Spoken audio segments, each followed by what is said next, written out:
Hey, I'm Taylor Craig. I'm Ryan Keelan. I'm Alex Suisa. Welcome to another episode of the Pucking Panthers Podcast. We don't give a puck. Whatever happened to predictability? The milkman, the paper boy, evening TV. Everywhere you look, there's a heart, a hand to hold on to. Everywhere you look, there's a face of somebody who needs you.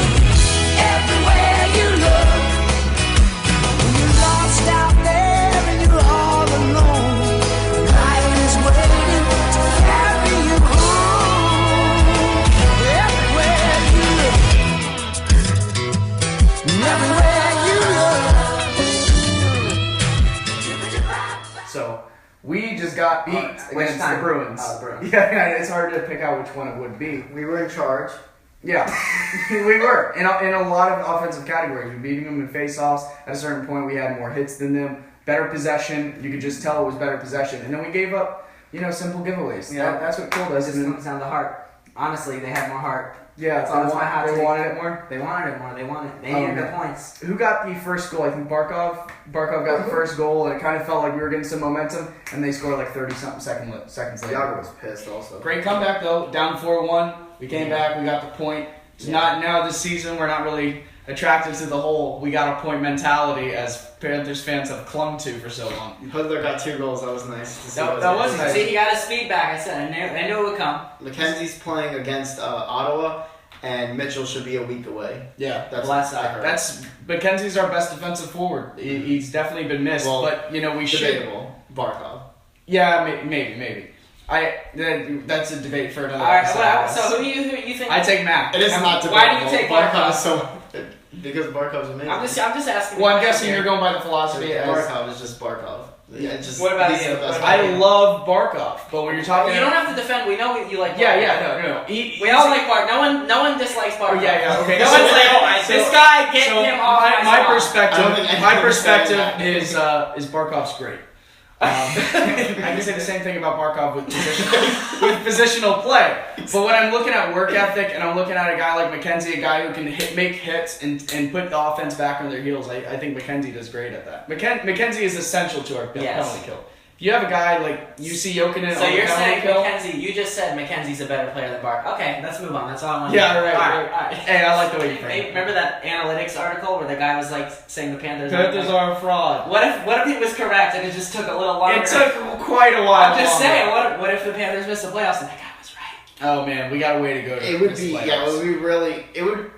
it would be really hard for us to miss the playoffs. Like It would really It hard. would be tough. Like it would mean that Detroit would have to pick up their game, which I think they're like losing like crazy. Philadelphia would have to keep winning, and I mean we would just have to keep losing, which is kind of hard to think that we would keep losing. When you look at our schedule, we have 6 effing games against Montreal and Toronto, 3 against each.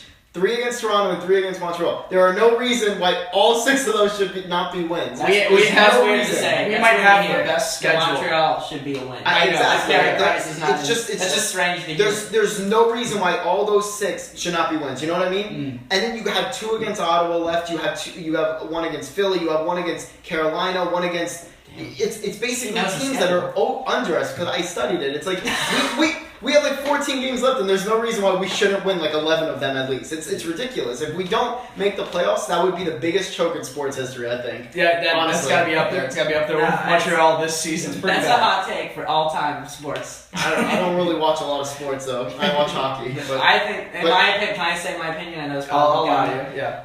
Definitely was the Yankees up 3-0 in the NLCS and losing to 4 straight games to the Red Sox. That's my biggest choke. That was 2004. Okay, but that's the- Same year. No, 2004. You're correct. Right, You're yeah. correct. Yeah. I would say Montreal at this point are lock games. But then again, when you're talking about easy And teams that we should be beating, you're looking at Arizona. You're looking at teams like that. it's like very scary to watch at this point. Gallant is a fraud. Do you want to expand on? I don't need to. He just seems You should. can't seem to You get the kinda guys have to. going. He can't seem to get the guys going. Does a coach really have to come in the locker room and be like, Yes and "Coach, no." you have to play. Come on." Like if he doesn't do that, they're not going to go. Yes out and play. no, but we just signed someone named Sean Thornton for that. But It kind of Like, did there's- against Boston. Listen. There's an argument with that because a lot of people don't like. all right, you know what? That's a fucking question. No, That's a fucking but question. seriously, Right after Sean what- Thornton fought that guy is when we started our comeback. Yep. Right after that happened. So I don't care. I don't want Sean Thornton. I'm not trying to stick up for the guy or anything. I don't want him on the team. All I'm saying is that there might be a leadership factor that it is true that no one really knows because we're not in the locker room with them. You don't know what he's saying to them in the locker room. He probably, like you're saying, the coach needs to get them pumped up and get them out there. That's probably Sean Thornton getting them really pumped up in the locker room. Who knows? I don't know what he does in the locker room, but he hurts the team when he's on the ice. We have people that fight now. Mm-hmm. We have tough guys, Gobranson, whatever. We have a captain, Mitchell. We have a Petrovic. Petrovic. I didn't want to say it because he can't fight. I know it's called loyalty, whatever, but give the guy an assistant coach job or It's a something. lot bringing in these guys with him bringing in Purcell, Hoodler, Kindle, and not getting rid of any of the team actually except for Peary.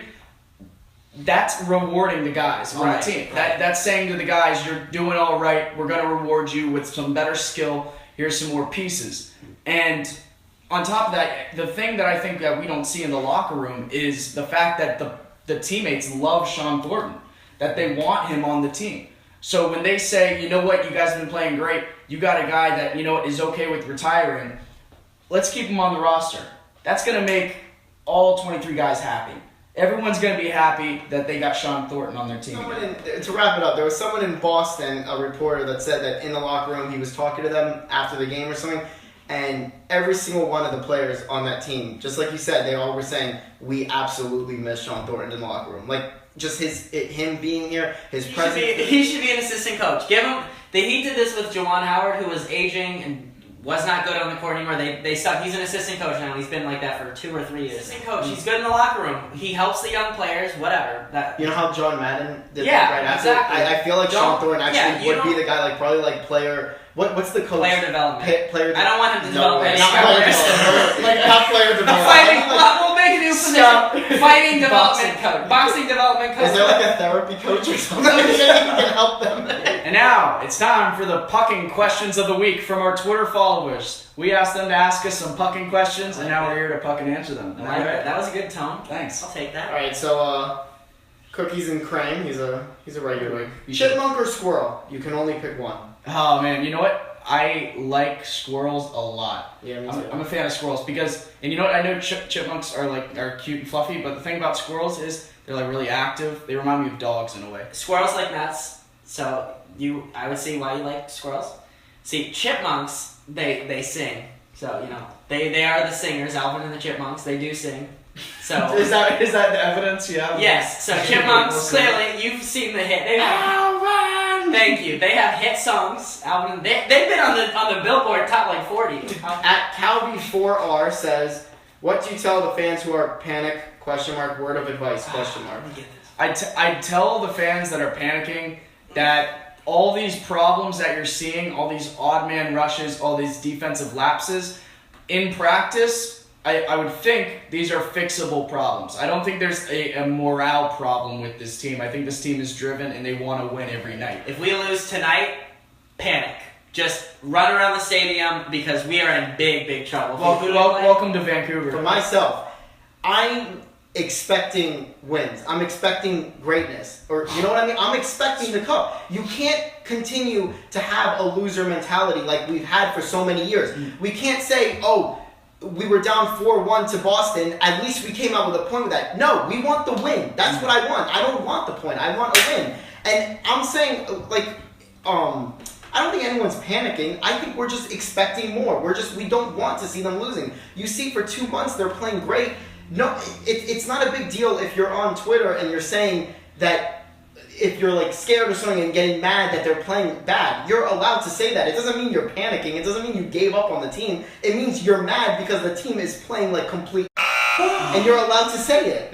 No, you're not. Did he just say that? Did Did he just say that? There's many people on Twitter who feel like they're so bigger and higher up than all these other people because they just like to act like everything is fine and nothing is wrong and everything will be okay. We're going to make the playoffs no matter what. It's okay to be a little scared. We're losing a lot lately. Yeah. It's okay. It's okay to be scared a little bit. You're allowed to be pissed off at this.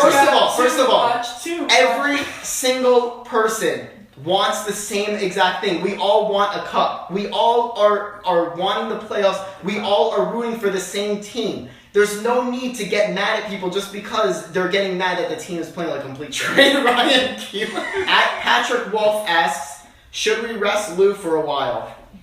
Yeah. Yeah. Yes, but you can't. You can't Yes, because but you he's can. going to be too cold for the playoffs. They need to win now. Listen, but I don't think Lou's really playing that bad. I think our defense is just completely collapsing in front of him. And I mean Montoya. You can say Montoya had an amazing game after he came in relief for Lou in the Boston game. There were like less than 10 shots on Montoya the rest of the game. I think there was like nothing against him. Like we were completely dominating. Which why weren't we coming out like that? We would have killed Boston. We would have killed them. It was definitely, you're right, it was definitely a measurement of how defensively we played much better once Montoya was in. Exactly. It totally shook things up. Montoya is a very good goalie. He's playing really good this year, so it would maybe be smart to rest Lou here and there. Hope he's a little bit more fresh for the playoffs. But the thing is that with professional players, especially Luongo, they want to play every night. Yep. He's not going to take resting easy. He's not going to be happy about that. He's going to want to get out there and play. Then again, especially going into the playoffs, you know? You're right, but we have fallen out of that top spot, and I agree with you. I agree that he should take a few days off. It looks like we're going to start Luongo against Ottawa. So you think Montoya should play Saturday? Yeah, I think we switch it up a little bit. I think we should at least make it 50-50 with the starts until Luongo is comfortable to take that starter role to himself, to grab it by the horns and take this team, because he needs to be the guy. We have to have a number one goalie going into the playoffs.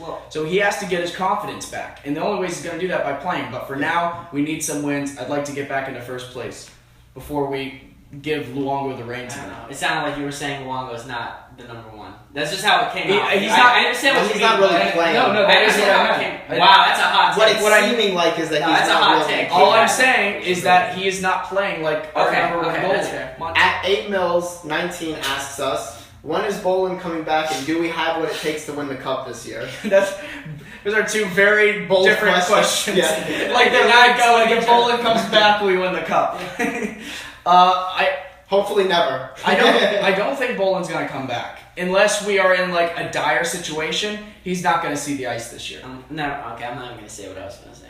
We're set at center. We are. We're good. I mean, Barkov, Trocheck, Bukestad, McKenzie. That's a good like 4 centers going into the playoffs. That's a pretty like depth, whatever you want to call it. That's good looking right there. Yeah, you know? Where are you going to put in Bolin? In Bukestad's spot and put Bukestad on a wing?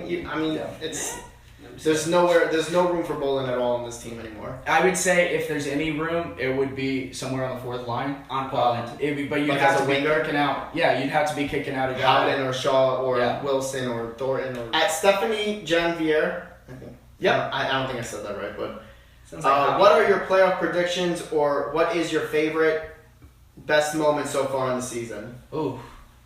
Playoff predictions. Yeah, let's I think start we with did that. this earlier. I think we did this like at the beginning of Well, the season. well, but now we're circumstances terrible. changed. Yeah. No, but circumstances definitely changed. From because we right know now, the team we or have. what? From right now. Okay. I mean, Second- realistically, second or second third round exit. round, maybe. You think it's a second round exit? If they're playing like this, all that matters is the team that's gonna win. Unless you're the Blackhawks, unless you're the best team. Unless you get really hot. If you're hot, you have a shot. You have a shot. and we've you're seen hot, this you team. have a shot. We've seen this team get really hot Yeah, for a very long time. if they play how they did over the 2 months, In January, they can do whatever they want in the playoffs. But if they're playing how they did the last month, they're gonna lose in 6 games. And what was completely essential in those 2 winning Defense streaks and we had? Goaltending, huge. Yeah, And huge. that's how you're gonna win. Defense. Defense, goaltending. Yeah, in so the that's playoffs. our team. That's where it starts. And we were starting off really quick too. And yes, We were starting off games, boom, boom, boom, 3 goals right there. Like we were like killing these teams Yeah. right from the start. What is your favorite Panthers moment this year? I know mine. The 12-game winning streak. The 12-game winning streak was like the best moment of my life. What about you? when Dave Bolin got sent down. I'd say my favorite moment of the year was definitely when Goodbranson took on Hendricks and totally beat him down. Yeah, That was pretty awesome. The whole arena wanted Hendricks dead. He like No, dude, that's murder. I didn't want him dead. Jack Mullet, Hake.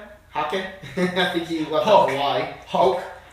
Who is your ideal first-round matchup? Honestly, There it is. that's out of our power. Whoever it is, You gotta win. So I would say the ideal matchup, I would love to see a first round series with Tampa. I really want to see the two Florida teams duke it out in the first round. I think that'd be cool. That means that either one of us would have to go down to one of the wild card spots, or both of us would have to be second and third, and Boston would have to win the division or something to play them in the first round. Yeah, I would like to see Tampa down there in one of the wild card spots. You know what? I know, it's a pipe dream, but it'd be really cool if we could face them. And you know what? Even if we don't face them in the first round, there's a chance we could face them in the second or the third round. So yeah, it doesn't matter where they end up. I know you said first round, but still, Tampa, Florida, I'd love to see that matchup. Anyway, from the Pucking Panthers podcast, I'm Taylor. I'm Ryan. I'm Alex, and this is Kevin Spacey. And we'll see you again next week.